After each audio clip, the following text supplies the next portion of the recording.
long-standing commitment to providing timely weather information to the public across the Maldives via its popular Dinuge Adu program, mentioned on the housing scheme corruption scandal.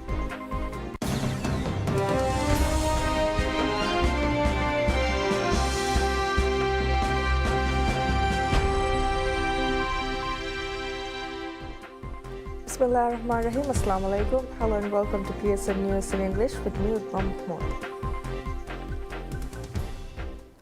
Looking into the details, Minister of Climate Change, Environment and Energy, Tariq Ibrahim commends the Maldives national radio station Divihiradze Adu for its long-standing commitment to providing timely weather information to the public.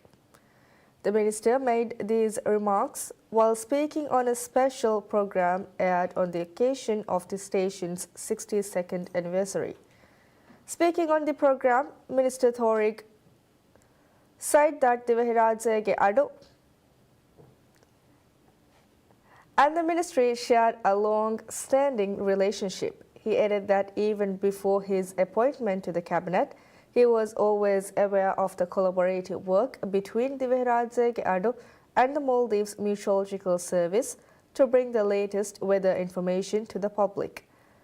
The Climate Change, Environment and Energy Minister also noted the crucial role played by Divihiradze Adu in raising awareness about the country's fragile environment and the threats to it.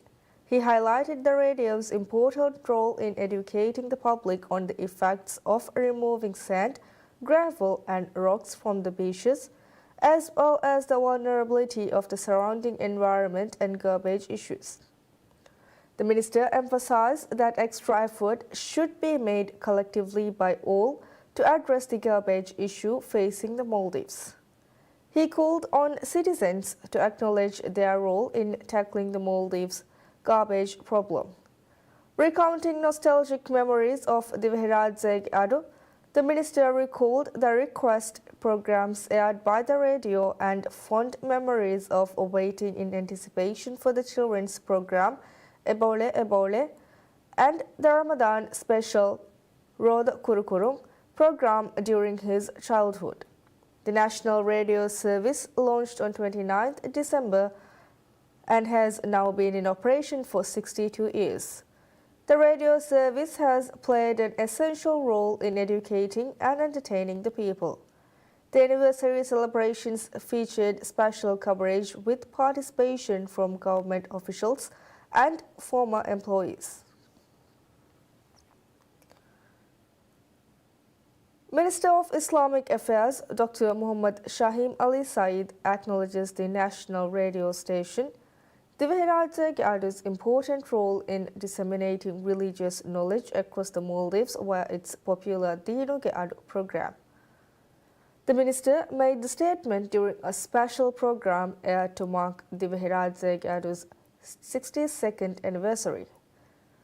Speaking on the program, the minister highlighted that the station has shaped the ideologies of generations over the years.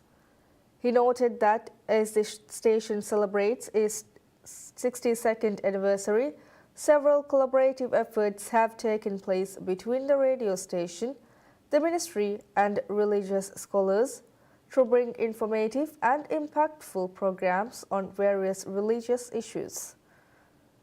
The minister emphasized that in 2025 there will be a renewed focus on religious initiatives, including prayer awareness programs, with Divihiradze Adu playing a leading role in this endeavor.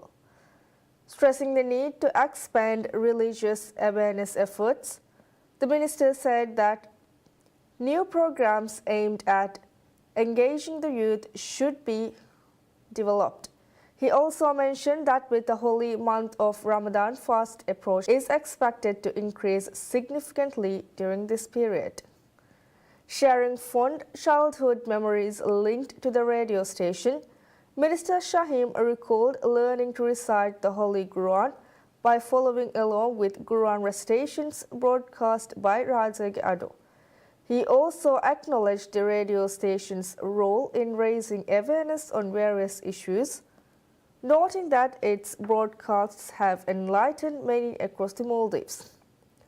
The National Radio Service, which began on 29 December, has been operating for 62 years, playing a crucial role in educating and entertaining the public. The anniversary celebrations included special coverage with contributions from government officials and former employees. Minister of Islamic Affairs Dr. Muhammad Shahim Ali Said reveals that over 6,300 Maldivians have journeyed to Makkah, Saudi Arabia this December to perform the Umrah pilgrimage, marking a historic record. According to the minister, 6,373 Maldivians have so far embarked on this sacred journey to Mecca, marking the highest number of pilgrims from the Maldives to travel in a single month. Typically, about 4,000 Maldivians make this way pilgrimage every December. However, this year's figures have surpassed expectations, with the ministry estimating the total number to exceed 8,000 by the end of the month. The increase is partly attributed to school holidays, allowing families, youth and children to travel together.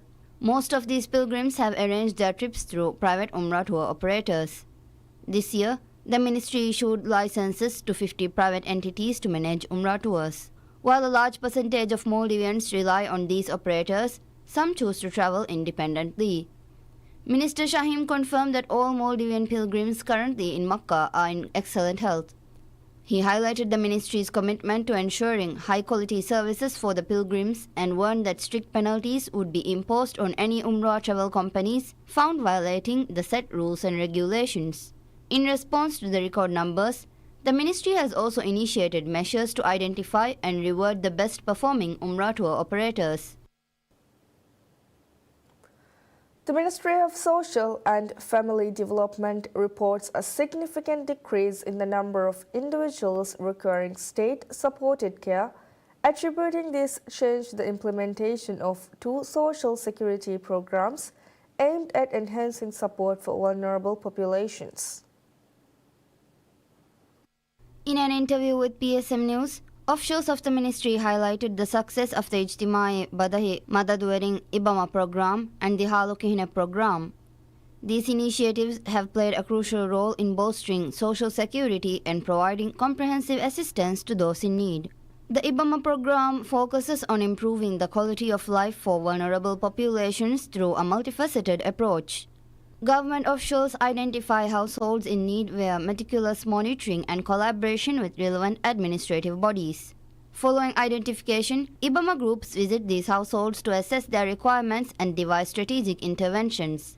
These interventions may include financial support, access to health care and other essential services, ensuring that individuals and families receive the necessary assistance to improve their living conditions. Similarly, the Halukihine program addresses the health and social residents' concerns such as access to medical care and financial support. Based on the feedback gathered, tailored assistance that residents receive the help they need. Lead social worker at the ministry, Akram Hussain, of the Ibama program in identifying households requiring state-supported care. He said that the program was currently implemented in 140 islands and has successfully reduced the number of individuals needing state intervention. According to Deputy Minister Mariam Lahufa Halil, the ministry has ambitious plans to extend the Ibama program to all inhabited islands by June 2025. She underscored the importance of these programs in shaping the government's social welfare policies.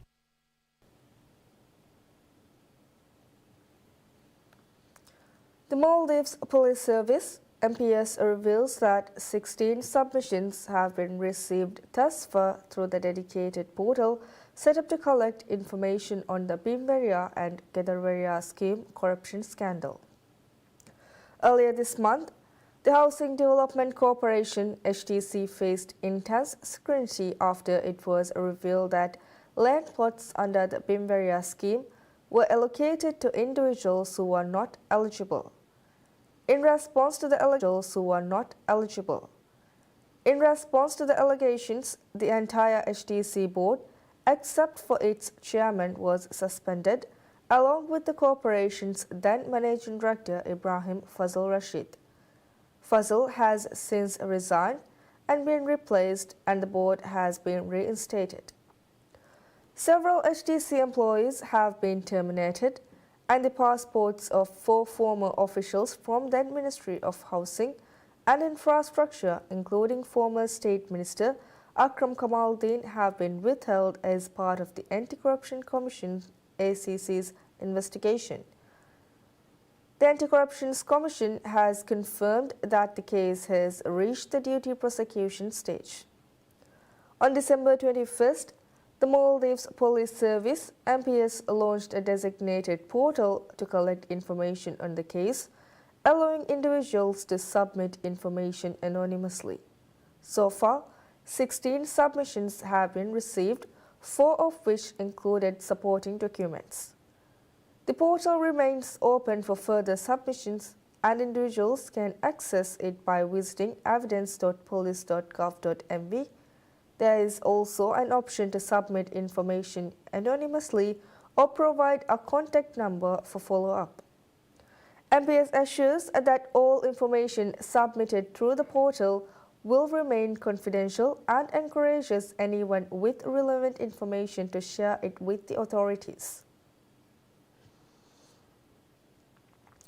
Maldives Industrial Fisheries Company, MIFCO, has said that the government has released a total of $63.3 million as payments to local fishermen. When this administration took office in November last year, arrears to local fishermen amounted to around $15 million.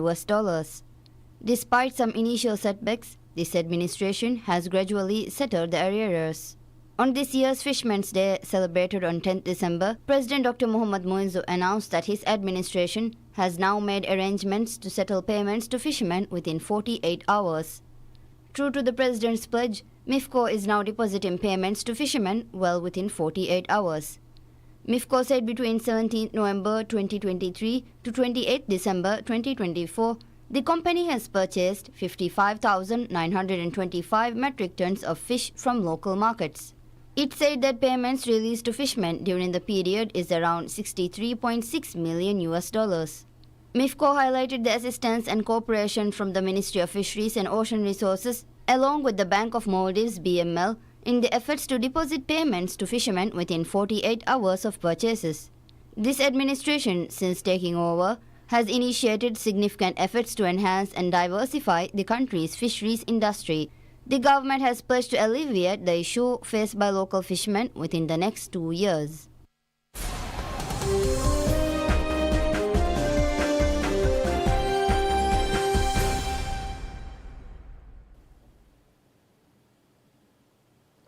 Peruvian President Dina Boluarte announces that the minimum wage will rise 10% starting next year to just over $300 per month. Peruvian President Boluarte announced that the minimum wage will raise 10% starting next year to just over $300 per month as the Andean nation shows signs of an economic recovery after slipping into a recession last year. In a televised speech, the Peruvian president said that the minimum wage will raise to 1,130 soles, about $301.90 per month from the previous 1,025 soles. She stated that the outlook was optimistic and the economy is growing at a projected rate of 3.2%, adding that private investment is also recovering significantly. This marks the first minimum wage increase since May 2022 under Boluarte's predecessor, Pedro Castillo, who was ousted at the end of 2022 for attempting to dissolve Congress. Meanwhile, on the streets of Lima, President Juan Cruz called the hike amount ridiculous, saying 100 soles is just a tip. Deputy General of General Confederation of Peruvian Workers called the announcement another disappointment, adding that workers expected the minimum wage to increase to 1,330 soles, about $355.6. Peru's economy fell into a recession in 2023 due to adverse weather effects and anti-government protests in the fallout after Castillo's removal from office. Boluarte remains one of the most unpopular leaders worldwide, with polls often pegging her approval at less than 5%. The decision to raise the minimum wage should boost spending for some of Peru's poorest, though the business sector has cautioned it could encourage more informal employment of the books.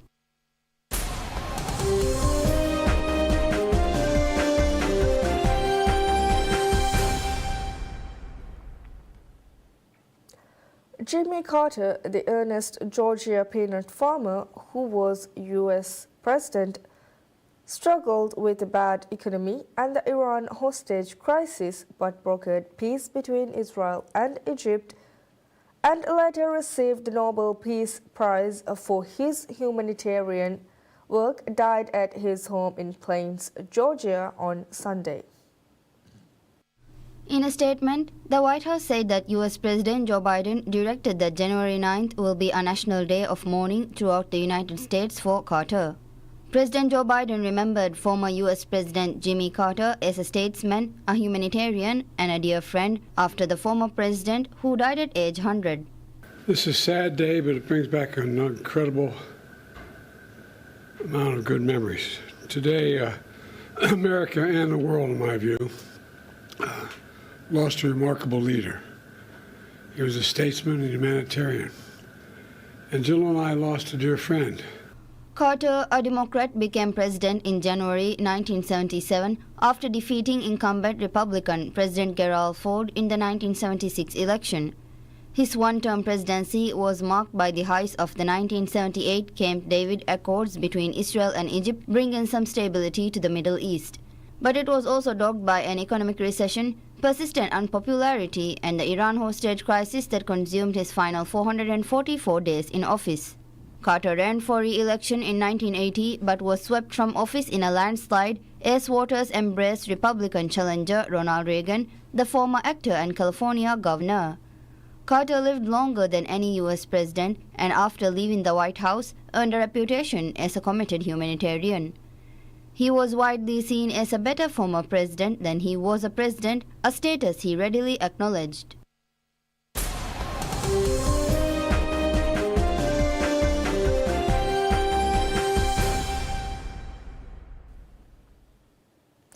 Dallas Mavericks guard Luka Doncic was the victim of a home burglary that occurred on Friday in Dallas. According to NBA Star's business manager, no one was home at time of break-in. Dallas Mavericks superstar Luka Doncic was the victim of a home burglary that occurred on Friday night, continuing a string of break-ins at notable athletes' houses.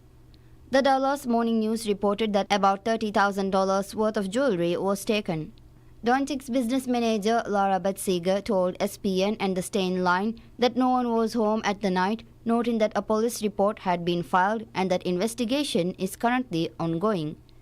It's been a rough week for Doncic, who is expected to miss at least 1 month after straining his left calf during a 105-99 loss to the Minnesota Timberwolves on Wednesday. Dallas is 72 in games that Doncic had missed this season. Athletes have been targets of burglaries as of late, with several athletes having their homes broken into since the start of September. Both the NFL and the NBA have told players to be on the lookout while stressing the importance of added security to their residences. Doncic, 25, has averaged 28.1 points, 8.3 rebounds, 7.8 assists, and 2.0 steals in 22 games, all starts this season.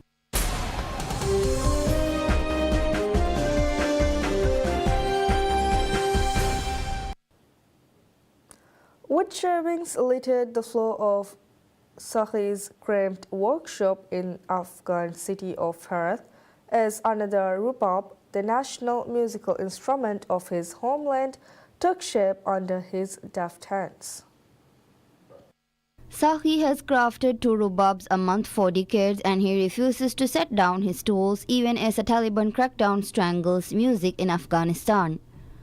The craftsman in his 50s, whose name had been changed for his safety along with those of others interviewed, said that the cultural value was far more important to him than the money. The UN agency UNESCO agrees, recognizing in December the art of crafting and playing the rubab as intangible cultural heritage in Afghanistan, Iran, Tajikistan and Uzbekistan. Made of dried mulberry wood and often inlaid with mother-of-pearl, The lute, like rhubarb, is one of the oldest instruments in the region, its twanging sound stretching back thousands of years. But the heritage is threatened in Afghanistan under the Taliban's authorities' near total ban on music.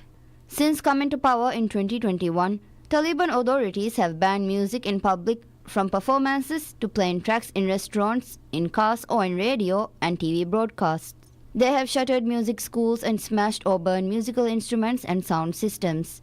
Many Afghan musicians have fled out in fear or in need of work after losing their livelihoods in one of the world's poorest countries where jobs are scarce. The Taliban authorities have encouraged former musicians to turn their talents into Islamic poetry and unaccompanied vocal chants, also the only forms of music allowed under their previous rule from 1996 to 2001. That's it for now. Thank you for watching. Have a pleasant day ahead. Bye-bye.